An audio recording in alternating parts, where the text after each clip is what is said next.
presented by DNS Entertainment। बोला बोला बाबा भोलेनाथ की।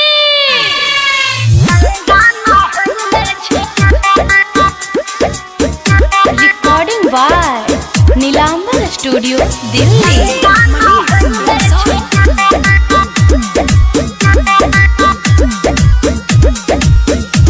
छोड़ काम धाम रानी चल बाबा के धाम, देवो घर में भीड़ होई छै खूब तमाम। छोड़ काम धाम रानी चल बाबा के धाम, देवो घर में भीड़ होई छै खूब तमाम। चल मुखिया जी के गाड़ी बुक कैले छियै, चल सिंह जी के गाड़ी बुक कैले छियै। हम कुआरे में कांवर उठैले छियै, हम कुआरे में कांवर उठैले छियै। देवघर जाए में बोलबम जाए में गंगा नहैले छियै, बोलबम जाए में गंगा नहैले छियै। अच्छा ठीके छै।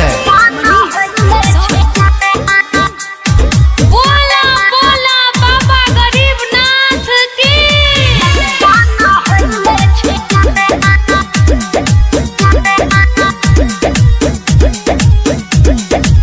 बन के कांवरिया बाबा नगरिया, मम्मी पापा के संग गेलो छिया।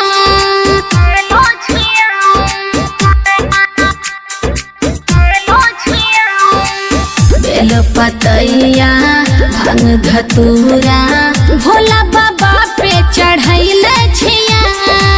देवो के देव महादेव छिए हो, दुख सुख में हमनी के साथ छिए हो। तोरा उनके ही कृपा से पहले छिए, तोरा उनके ही कृपा से पहले छिए।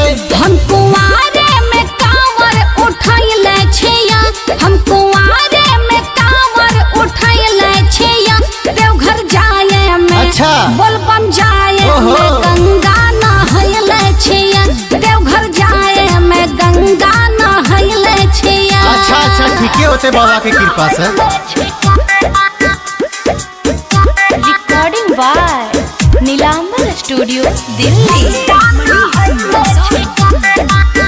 बोला बोला देवघर वाले बाबा की। जाके बाजार से गेरुआ साड़ी किन के हमरा लाई देना रे।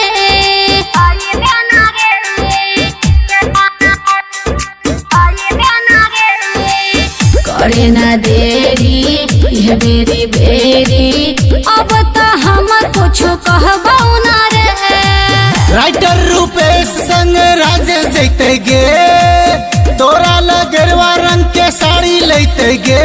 चल अरविंद सिंह के गाड़ी सजैले छियै, चल सिंह जी के गाड़ी सजैले छियै। हम कुआरे में कांवर उठैले छिया, हम कुआरे में कांवर उठैले छिया। देवघर जाए में चलो नी बोलबम जाए अच्छा। में गंगा नहैले छिया। देवघर जाए में गंगा नहैले छिया। चलो एक बार आरो नहाइए लियो।